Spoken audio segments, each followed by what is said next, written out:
Hello and welcome back to Connected with Eva, the podcast on human connection. Today I'm speaking with Marsha, co-founder of the Breeze dating app, a platform that's rethinking modern dating by helping people move offline faster. In a world full of endless swiping and surface-level chats, Breeze brings the focus back to real human connection.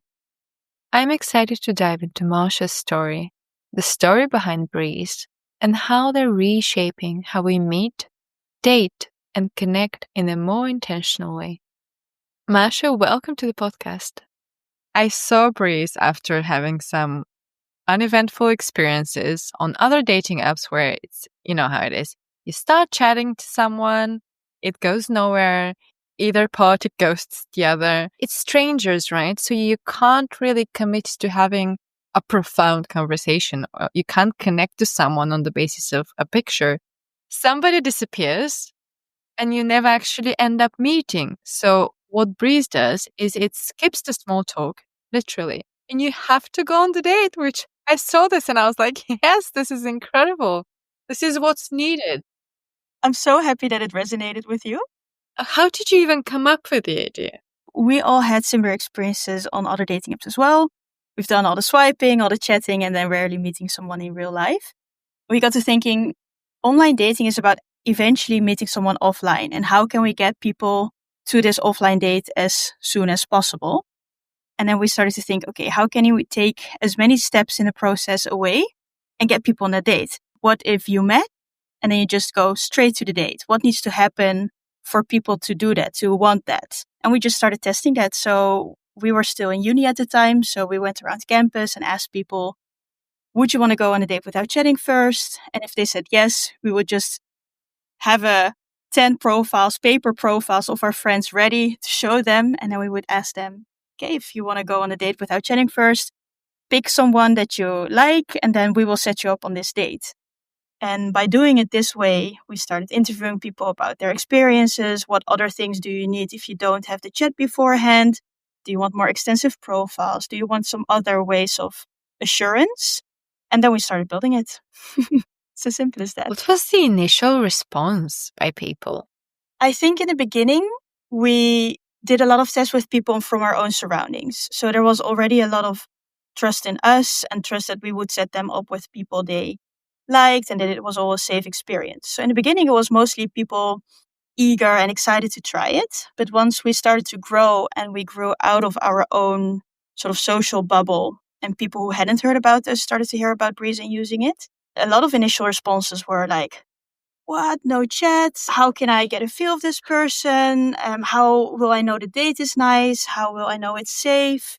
It was quite controversial at the time. We started this 5 years ago, and I feel like the landscape now has changed a lot. People are way more open to try it. There's dating app fatigue. So now it's kind of a trend to go offline. But back in the day, it was still quite unheard of, a dating app without a chat. What? The last time I was dating before now, it was very different. The whole experience of online dating didn't feel so overwhelming. And that's also the way you connected to others and others connected to you. Now it feels much flakier. And I don't think that's necessarily just because people are flaky in nature. I think it's the nature of dating. You know, I'd much rather meet someone in the wild. Do you think that endless texting is getting in the way of that human connection? Definitely. It's a way of connecting. And of course, there's also people in relationships that have formed solely online. So I'm not saying it's a fake connection or it's not something that you should do. But I do think in most situations, it creates an expectation that doesn't necessarily match with reality, right? Sometimes you hear people that have been talking with someone for weeks or chatting with someone for weeks, and they build up this image of this person. They start to fill in gaps because you don't know how they talk, you don't know how they move, you don't know how they sound. So you fill in all of these gaps. And then once you meet them in real life, it's completely different. The longer you chat online, the more of a disappointment the real life meet will be. The difference between the two images are so big. And so I do think it stands in the way of true connection, and you'd rather have that first impression in real life face to face. And we're just saying, yeah, move that moment earlier in the process. And worst case, you meet someone for drinks, you spend like an hour or two there and you go home instead of weeks of investing in this person that you don't know if you're ever going to meet. That's so true. I actually changed my own dating behavior recently where I was like, I don't want to chat. Let's go out or not talk. Because I was noticing in certain instances where I would feel like I know someone. And then maybe if we meet, it would be something completely different because you can't really feel the energy. You can only tell when you're in front of a person. It's from going from 2D to 3D or from black and white to color all of a sudden. There's something magical about face to face that you can't predict or capture in a profile or in a chat.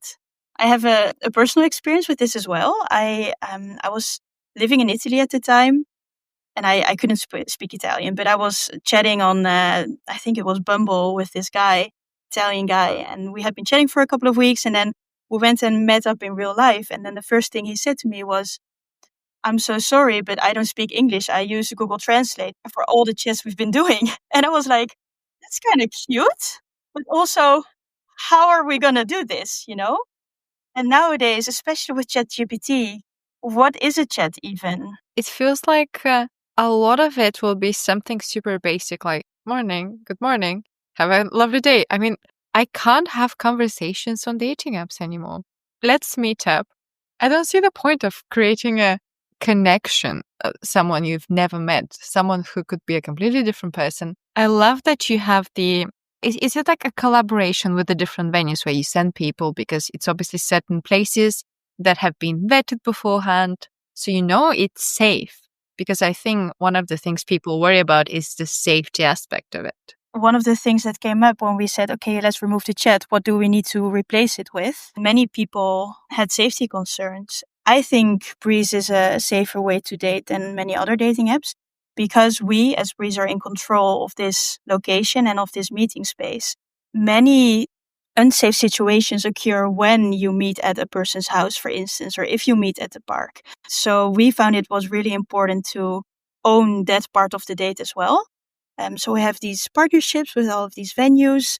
I think we have around 900 partnerships now across different countries. They have been sort of instructed by us, the bar staff, that they know that you are meeting there for the first time, so they can keep an eye out. For the staff, it's also a really nice experience to see people on their first date. And if one person goes to the toilet, they come up to the other person and ask if everything is all right and if they want an extra drink or if they'd rather just split the bill and go. So it creates this extra presence of us on the date, which I think is very important because we are asking a lot from people to meet a stranger in a random place. So it's up to us to make it as comfortable and safe as possible. And of course, it's also part of our business model. That's a very crucial point of Breeze that not a lot of people realize. The reason why all of these other dating apps don't really care about you meeting in real life or actually finding a connection is because their business model, they profit off of retention. They want you to keep swiping. They want you to keep searching for new matches. They deliberately withheld you certain features because then you pay for these features. And they can show you more advertisements and more subscriptions if you stay. And for us, it was really important to move this business model to this date because then our whole machine, our whole app is focused on getting you on that date because that is the only way that we earn money. And so if anything, I think Breeze as a dating app is sort of a business model innovation because there's many things that we do in the app to promote this intentional behavior and sort of reward intentional behavior, but also punish unintentional behavior. Like really take off of our own retention and user base that other apps would never do because they profit off of that. I love that you can't be flaky because you get, well, punished. Well, that's a very harsh word, but it's not looked upon well to be flaky, which I love because other dating apps, like you say, don't have that. So you can be as flaky as you want. You can ghost everyone. There's no negative feedback if you do that. With Breeze, there is. So if you confirm a date, you don't go. Or if you like someone and you don't plan the date, there is some negative feedback. which I feel like is so essential because we need to bring back the intentional in dating. Because a lot of people, they say they're intentional, but the behavior doesn't show that. So do you think that's a cultural thing because of the way other apps formed dating behavior? Somehow, these apps became popular and all of the human manners or ways of interactions, like our manners, they just went out of the window on these apps. All of a sudden it was fine to just ghost someone or just to send an unsolicited nude picture. It's really crazy to think how you would never have that behavior or have these interactions like that in real life. But somehow, because it's online in your own digital, comfortable bubble, it's all of a sudden okay to behave like that. And so we really wanted to humanize online dating again because I feel like we became sort of detached from it over the past couple of years. And that's why indeed we have many of these features to create or keep this user culture where people behave intentionally and really do show up and take each other's time serious and commit as well. I know it's sometimes scary, but you kind of have to sort of put yourself out of your comfort zone a little bit and really go on that date and realize that it's not so scary to meet someone in real life and that you can actually just do it and just go on a date and meet someone and that nothing bad will happen. And so we really had to carefully design and construct the app to entice that behavior. What was your reasoning behind limiting the number of profiles people see a day? On all of these traditional dating apps, you have this stack of profiles. It's an endless stack of profiles, and you have to decide on the top profile before you can see the next profile. And what this does, it incentivizes split-second behavior because you sort of get into this vibe rhythm of swiping. And also, these dating apps, they have many engineers working on algorithms to sort of keep you swiping. And it's kind of like a digital slot machine. They know exactly when to show you a certain profile that keeps you swiping for another while longer, just so they can show you another advertisement. Or they know when to give you a nice profile and then they can give you 8 not so nice profiles again. And it also incentivizes choice paralysis. There's this endless stream of profiles and options. This match that you have right here, it's interchangeable for the next one, right? And we really wanted to bring back the idea that it's people and not profiles. Instead of like a stack of profiles, we have a feed of profiles. So you can look at a profile and then think, okay, I'm going to take an extra second to decide on this person. So I'm going to look at the other profiles again. It's less split-second behavior. It's less of a meat market. And you can sort of, take some time and really find out about the person behind the profile instead of just swiping left and right all the time. The reason why dating culture has changed over the last however many years is because of the pull option, which has completely changed people's brain and way of thinking. Because of that unlimited number, you think there is an endless pool of people readily available to you that you can just like. You don't need to even meet. And I remember years ago, I went out on a date with someone who actually said it so clearly. He was, I guess, paralyzed completely. And he was like, the next person is better. There are certain dating apps that have the unlimited option. Create that sense of, well, let's check the other person out. Let's check the other person out. And if you match with someone, you don't really need to meet them because let's see who else you can match with, which is why the concept of ghosting is a new thing. I was listening to a video or something like that yesterday, and they were saying, how crazy is it that we even have the word ghosting in the dictionary now? And then there is zombieing, which is when the ghost comes by. Oh, really? I haven't heard about that term yet. So when the ghost returns, that's a zombie. And I feel like there will be a whole other term coming soon, which is the ghost that watches your Instagram stories until the end of time. That somehow keeps creeping, looking around the corner. Yeah. But that's all created from that feeling of never-ending choice that you don't actually have. And also, another thing is, because of the number again that doesn't end, you feel like there should be somebody who is perfect. It's because it's unlimited. So you're looking for perfection. You're not making a decision to pick someone and see, is there a connection here? Which is why I love that Breeze has the unlimited amount. It's not addictive because dating apps are addictive. We were talking to people about their behavior on these other dating apps. And then they were also saying like, yeah, every time I go to the toilet, I'll just open Tinder and just swipe a little. Or whenever I'm with friends, we just open Tinder and then we just sort of for entertainment scroll through some profiles. This is also unintentional. And also, I don't want people to sort of waste time on my app if they don't have any intentions of meeting people in real life. So we also deliberately chose for one moment in the day where we send you these new profiles at 7 p.m. You can open the app on 7 p.m., new profiles will be there. And then if you've looked at them and you've matched or you haven't, it's all fine. You can't do anything in the app anymore until tomorrow, 7 p.m. And that's, I think, also a very counterintuitive way. All app creators want their users to spend time in the app, but for us, there's like literally nothing to do if you don't have a match. Again, very counterintuitive, but also there to incentivize this intentional behavior. And similarly, something that also happened is, okay, so if you have a match on Breeze, this whole sort of to-do list opens, right? Where you have to pay for the date, but you also have to plan and then wait for the other person to plan. If you have an action open there, you can't respond to other profiles anymore because it says like, first things first, commit to this match before you collect more matches. And then once we first introduced this feature, we got so many backlash from people who were saying like, why? What if I just want to sort of see what kind of matches I get and then I can choose from them? Yeah. And that's like exactly the behavior that we don't want, right? It's not like a first selection process and then a second selection process. Like, what does a like even mean then? Or what does a match even mean then?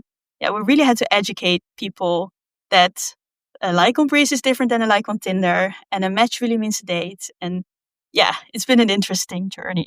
Since creating the app and seeing behavior now from the customer base, is there something that has surprised you? So many things. Of course, there's many dynamics that happen in the dating world, whether it's online or offline, that you have a hunch of how they work, but we just see it in numbers, right? So for instance, knowing that in the straight scene, guys like about a fourth of female profiles, and the other way around, women like almost like 1 in 10 of guys' profiles. I know that my female friends are more selective than my guy friends, for instance, but just seeing it in harsh numbers like that and also knowing what that means for match rates is super fascinating to me. The way that people, if they match, like how much is needed to finally get them on that date, like how much we need to reassure them, and I get it because it's scary, but also it's still interesting to me how many people still back out of it last minute. And it's up to us to sort of design an experience so that they do get to that last step. But the thing that maybe surprised me the most is that 75% of people after their first Breeze date want to exchange phone numbers. I assume that's because they want to go on a second date, right? It's not because they want to have a pen pal or anything. It was so surprising to me that two people who have never spoken and they go on a date and there's a 75% chance of like it being a positive enough experience to go for a second date. And it really speaks to how in real life can sort of trump everything that happens online, like how much there is to find out a person and how much there is to like about a person if you actually meet them in real life with the right intentions. 75, that's incredible. I often hear from people who were a little bit anxious in dating that they say, if I would have chatted with someone and then I would sort of practice what I'm going to say and what I'm going to ask. And there's a lot you've already talked about in the chat, so you have to sort of tiptoe around those subjects. And with Breeze, you haven't talked about anything yet, so you can talk about anything still. And that gives you for so much talking points during the date. You can start by like, what are you doing in your daily life? Or like, where do you come from? Or like, where did you grow up? There's so many stuff you can talk about, which makes it a lot easier to connect, I think, on that first date. Instead of having already talked about all that in the chat and then sort of, what do you talk about for the first time in real life? My gut feeling about conversations on other dating apps, and one of the many reasons why they don't transition to a date, for example, is that people exchange these surface level messages because, again, you don't know someone. But as a human being, you want to have a deep conversation in general, right? this surface level interaction is never going to inspire you to actually go and meet someone. And if anything, it's going to inspire you to do the opposite because you'll think, well, there's nothing here. And then you'll move on to someone else. But because you don't know that person, of course, you're not going to be having deep conversations. It's very difficult to have like green flags in a chat, and it's very easy to have a lot of red flags in a chat. So it's only a matter of sort of dismissing people based on the chat. And it's never really a case of really wanting to meet someone because of the chat. So get rid of the chat. It's not like when you meet someone and like when you go on the date or when you meet someone at the bar and you like the twinkle in their eyes or the way I don't know, they move or something like that. You like something about them in person. And then you can, oh, this is my number, which is why people are craving more real life interactions these days. And there are a lot of groups and platforms that are organizing dinners or walks or running clubs or all that, where they're like, let's see if I can double as a dating platform as well. Because people are starved of that interaction, of that real interaction.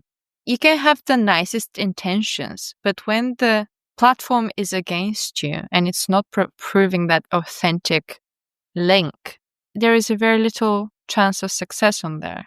Like you said as well, it's the timing. Maybe a few years ago, even when I was dating previously, the dating behavior was a little bit different. I feel like that fatigue right now it did spiral out of control. Yeah. I saw this on Reddit a few times. Like, I got the last chopper out of Nam when they were talking about like, yeah, I found someone like on Bumble 3 years ago, back when it was still nice, and now it turned horrible. I feel like people are feeling this. There's a couple of sort of horizons in the dating landscape. So first, sort of online dating became a thing.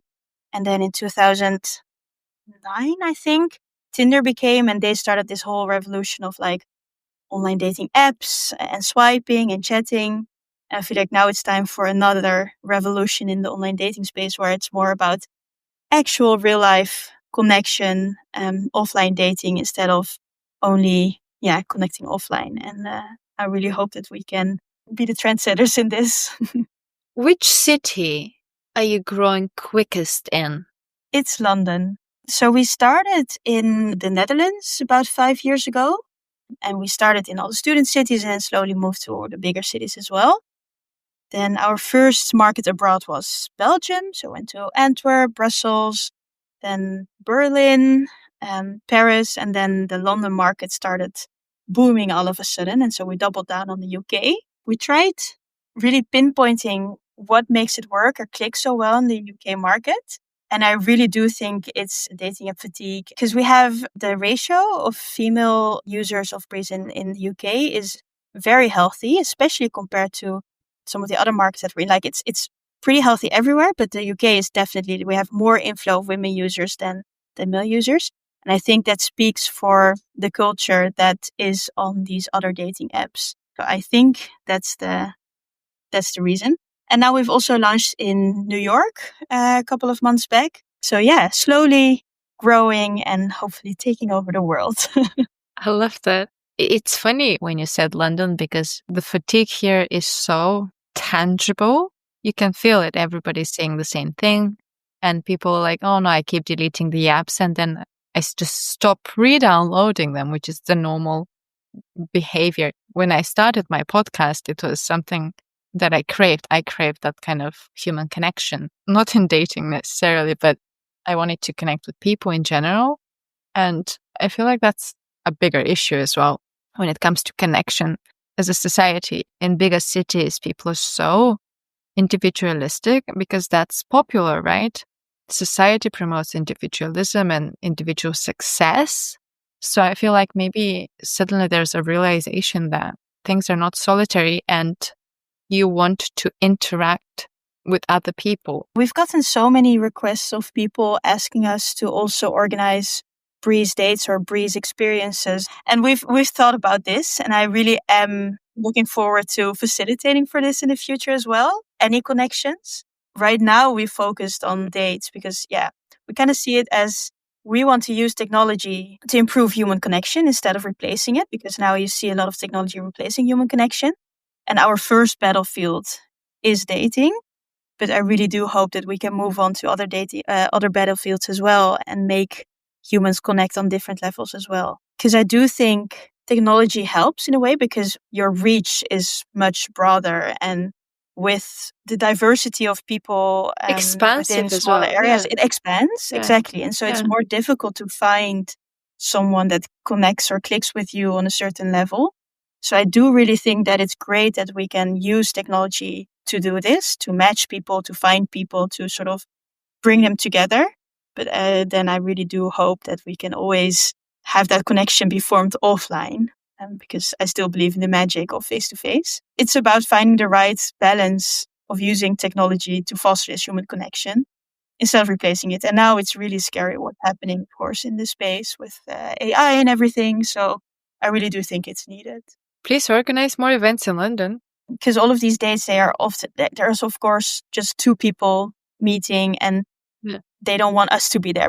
But whenever we organize these events, sometimes it's speed dating, sometimes it's just different formats. Whenever you're there, it's so overwhelming, the love and excitement and the passion that people feel for our product and what we're offering them. There's so much loneliness. There's so much feeling of disconnect. There is so much people who sort of disappear within their digital bubble, and they found the courage to step out of that.